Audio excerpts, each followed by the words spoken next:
धर्म स्नेही बंधुओं, जहाँ परिचय है वहाँ प्रेम है, और जहाँ परिचय नहीं है वहाँ प्रेम भी नहीं है। आप भगवान को भगवान तो मानते हैं मगर प्रेम नहीं है, क्योंकि परिचय नहीं है।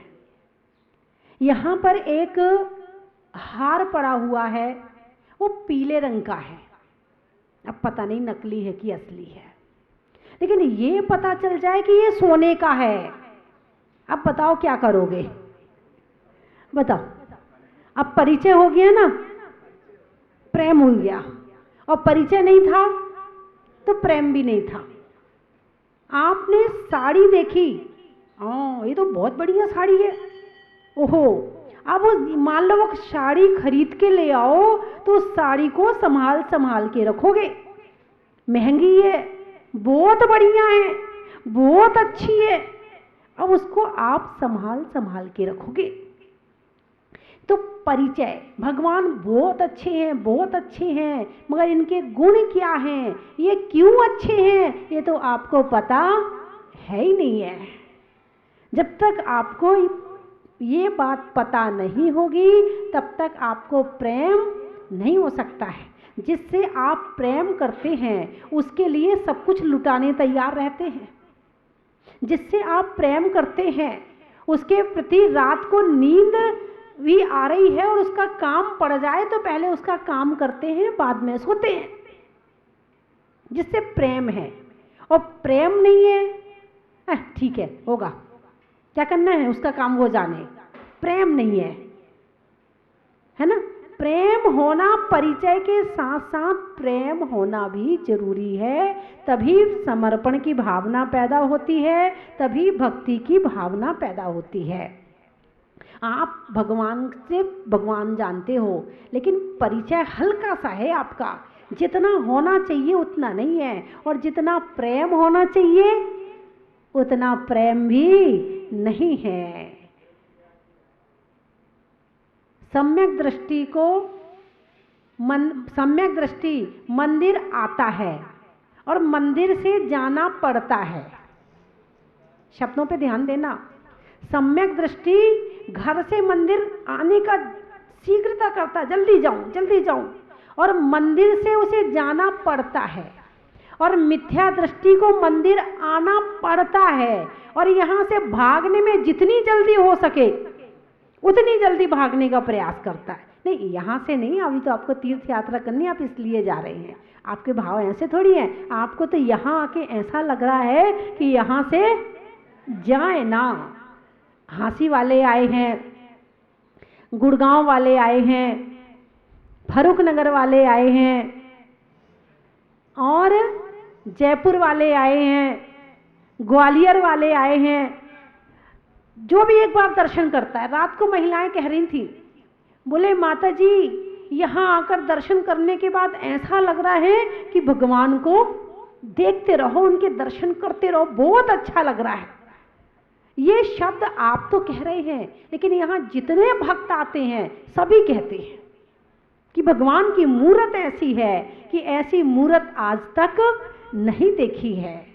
अब इन भगवान के दर्शन जो करता है, प्रेम अपने आप हो जाता है। तीर्थंकर किसे कहते हैं?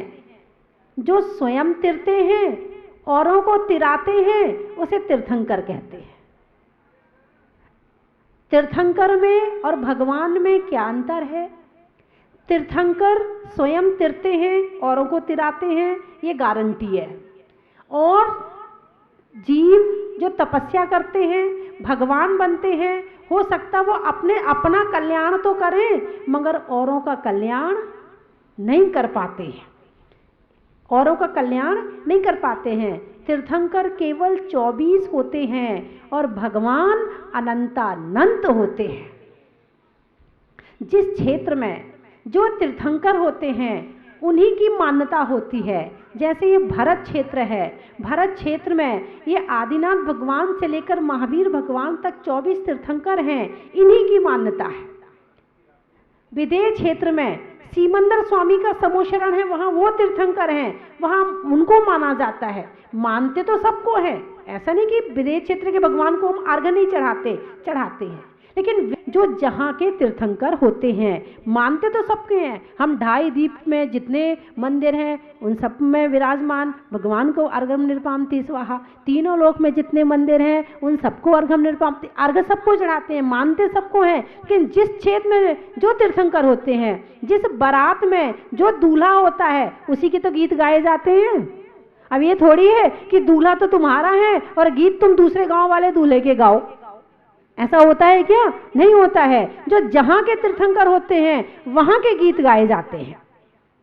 तो तीर्थंकर स्वयं तिरते हैं, औरों को तिरा देते हैं। जिनका जन्म स्वयं के दूसरों के कल्याण के लिए होता है, जिनका गर्भ स्वयं के दूसरों के कल्याण के लिए होता है, जो जिनका तप कल्याणक अपने साथ साथ औरों का कल्याण करने होता है, और जिनका ज्ञान स्वयं का कल्याण भी करता है, औरों का कल्याण भी करता है, ऐसे तीर्थंकरों के कल्याणक मनाए जाते हैं। सामान्य जीव के कल्याणक नहीं मनाए जाते हैं। भगवान, आप शिखर जी जाते हैं, शिखर जी में कुंथुनाथ जिनेन्द्र भगवान के साथ इतने करोड़, इतने लाख, इतने इतने मुनि मोक्ष गए, तो साथ में बैठ के नहीं गए हैं। कुंथुनाथ भगवान जब मोक्ष गए तो उनसे लेकर जब तक अरहनाथ भगवान को केवल ज्ञान नहीं हो जाता, उस बीच में जितने जीव मोक्ष जाते हैं वो सारे के सारे जीवों का जो लिस्ट है वो सारी कुंथुनाथ भगवान के साथ में आएगी। अब उसको पढ़ने के बाद लोग सोचते शायद यहाँ एक साथ कुंथुनाथ भगवान के साथ इतने सारे मुनि मोक्ष गए, इतने सारे एक साथ नहीं जाते हैं। उनके काल में, उनके शासन काल में जितने मुनि मोक्ष जाते हैं वो उनकी गिनती कुंथुनाथ भगवान के साथ ही आती है। तो इस तरह से तीर्थंकर स्वयं तिरते हैं, औरों को तिराते हैं। एक समय ऐसा भी आया कि जिस समय पर लोग नमोकार मंत्र पढ़ना भूल गए। आदिनाथ भगवान पैदा हुए, आदिनाथ भगवान का जन्म हुआ, दीक्षा ली, ज्ञान हुआ, धर्म की प्रभावना हुई और मोक्ष गए भगवान। 50 लाख सागर बाद फिर अजितनाथ भगवान पैदा हुए। तब तक तो सो गए लोग, धर्म करना भूल गए, नमोकार मंत्र भूल गए, तब तक पूजा करना भूल गए। जैन धर्म को चतुर्थ काल में भी ऐसा समय आया है कि लोग नमोकार मंत्र पढ़ना भूल गए। फिर दोबारा जागृति कैसे आएगी? फिर अजितनाथ भगवान का जन्म हुआ, फिर उन्होंने तपस्या की, केवल ज्ञान प्राप्त किया, समोषण हुआ, उपदेश दिया, फिर धर्म की गंगा बह गई। फिर संभवनाथ भगवान तक थोड़ा कम हो गया। इसी तरह से आपके साथ भी होता होगा। जब आपके यहाँ कोई साधु आते हैं ऐसा लगता सारे ही भक्त हैं, इनसे बड़ा भक्त तो कोई दूसरा है ही नहीं है। देखो विधान भी शुरू हो गए, पूजा भी शुरू हो गई, आहार भी शुरू हो गया, और जैसे ही महाराज जी गए थोड़े दिन तक तो रहता है और धीरे धीरे करके फिर सो गए। फिर थोड़े दिन के बाद फिर दूसरे महाराज जी आएंगे, फिर उसके बाद फिर उन्होंने जगाया, फिर थोड़े दिन रहा, फिर अपनी गृहस्थी में फिर लीन हो गए। उसके बाद जैसे दूसरे महाराज जी आए फिर जाग गए, वो गए फिर सो गए। यानी बार बार जगाना पड़ता है मोही प्राणी को। जब तक मोही प्राणी को जगाया ना जाए ये गृहस्थी में ऐसा मोह में ग्रसित रहता है कि वो फिर सो जाता है। तो जहां घुसने पर निकले अस्थि उसे कहते हैं गृहस्थी। किसे कहते हैं? गृहस्थी। जहां घुसने पर निकले अस्थि, अस्थि यानी हड्डियां। घर से तुम नहीं निकल सकते हो, जब इसमें से आत्मा उड़ जाएगी ना तभी ये शरीर बाहर निकलेगा, इसके पहले नहीं निकलने वाले हो। बड़े पुण्यात्मा होते हैं जो गृहस्थी भी बसाते हैं और बाहर भी निकल जाते हैं।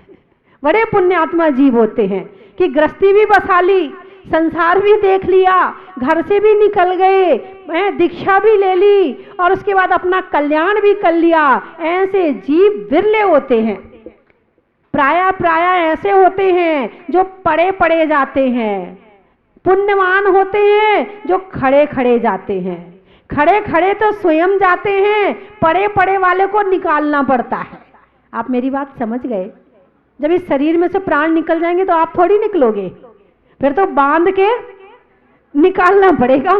ऐसे थोड़ी निकलोगे। तो पड़े पड़े निकले, इससे अच्छा है खड़े खड़े निकल जाए।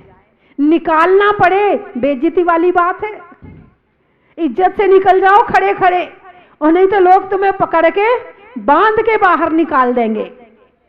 तो तीर्थंकर हमारे वही रास्ता दिखाते हैं। हमारे 24 तीर्थंकरों में कुछ तीर्थंकर ऐसे हुए हैं जिन्होंने शादी करी, परिवार बसाया, राज्य किया, बच्चे हुए, उसके बाद वैराग आया, फिर दीक्षा ले ली। कुछ तीर्थंकर ऐसे हुए। कुछ तीर्थंकर ऐसे हुए शादी को जा रहे थे, रास्ते में ऐसा निमित्त मिला, वैराग आया, दीक्षा ले ली। आप बहाना नहीं बना सकते। आप कहो क्या करें, गृहस्थी है ना, हम दीक्षा ले ही नहीं सकते, तो उनके लिए उदाहरण है भगवान आदिनाथ। राज्य भी किया, गृहस्थी भी बसाई और दीक्षा भी ले ली, तो आप बहाना नहीं बना सकते। कुछ कहें क्या करें, हमारी सगाई हो गई ना, हम इसलिए दीक्षा नहीं ले सकते हैं। तो कहते नहीं, नेमिनाथ जी को देखो, शादी के लिए जा रहे थे, वैराग आ गया, बहाना मत बनाओ, चलो दीक्षा ले लो। कुछ कहें अभी तो हम बच्चे हैं ना, हमने संसार देखा ही नहीं है, हम कैसे दीक्षा ले लें, तो उनके लिए भगवान महावीर पंचबाल्यति तीर्थंकर उदाहरण है। कोई बात नहीं, तुमने शादी नहीं करी तो जरूरत भी नहीं है शादी करने की, कुछ नहीं रखा शादी करने में, देखो मैंने दीक्षा ले ली, तुम भी दीक्षा ले लो। बात समझ में आ गई? बोलो आ गई, बोलो आ गई, जोर से बोलो आ गई, बोलो आ गई।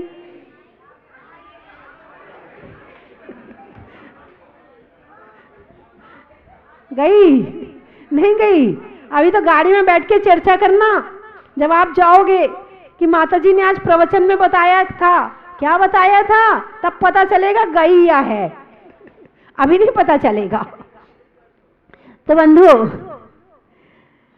तीर्थंकर जो स्वयं तीरते हैं, औरों को तिरा देते हैं, उन्हें तीर्थंकर कहते हैं।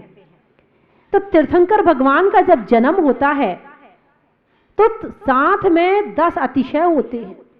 साथ जन्म के साथ ही अतिशय शुरू, इतने पुण्यवान कि जन्म के साथ ही अतिशय। इसी तरह से जो मैंने बताया था कल कि पसीना रहित शरीर, उनको पसीना नहीं आता, और यहां दिन भर पहुंचते पहुंचते परेशान, डॉक्टर साहब बहुत पसीना आता है।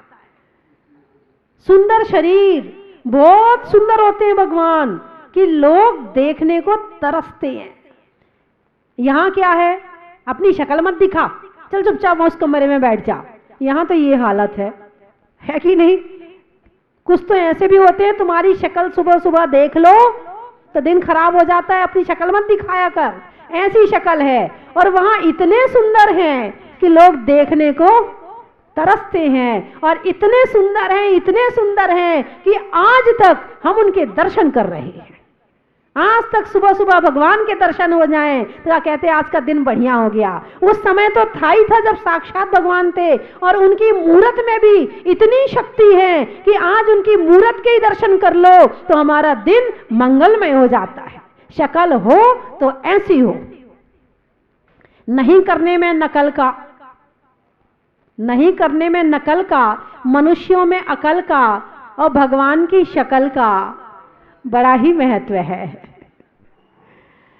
धरती पर भूप का, पानी के लिए कूप का और भगवान के सुंदर रूप का बड़ा ही महत्व है।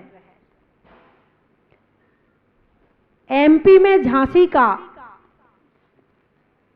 एमपी में झांसी का पारसनाथ भगवान, अच्छा यूपी में है, यूपी में झांसी का पारसनाथ भगवान की काशी का, और आने वालों में हांसी का बड़ा ही महत्व है। आज पूरी बस लेके आए हैं।